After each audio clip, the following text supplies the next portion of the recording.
तर शिवनेरी किल्ल्यावरची ही ड्रोननं टिपलेली दृश्य आपण पाहताय। सकाळपासूनच आपण पाहतोय की या ठिकाणी तरुणांचा मोठा उत्साह पाहायला मिळतोय। छत्रपती शिवाजी महाराज यांची 394वी जयंती आणि या जयंतीच्या दिवशी शिवाजी महाराज यांच्या जन्मानं पावनभूमी झाली। या ठिकाणी आपल्याला नतमस्तक होता यावं यासाठी महाराष्ट्राच्या कानाकोपऱ्यामधून मोठ्या संख्येनं तरुण तरुणी आबालवृद्ध या ठिकाणी आलेले आहेत। विविध कार्यक्रमांचं आयोजन जे त्या ठिकाणी करण्यात आलेलं आहे आणि शिवनेरी किल्ल्याची ड्रोनच्या माध्यमातून टिपलेली ही खास दृश्य TV9 मराठीच्या प्रेक्षकांसाठी।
च्या इतिहासामध्ये एक वेगळंच आणि अढळ असं स्थान आहे, अनन्यसाधारण महत्त्व आहे।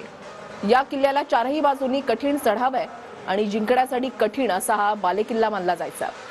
किल्ल्यावर शिवाई देवीचे एक छोटंसं मंदिर आहे आणि जिजाबाई आणि बाल शिवाजी यांच्या प्रतिमा देखील या ठिकाणी आहेत। शिवजन्मामुळे पावन झालेल्या या भूमीला इतिहासामध्ये अनन्यसाधारण महत्त्व आहे।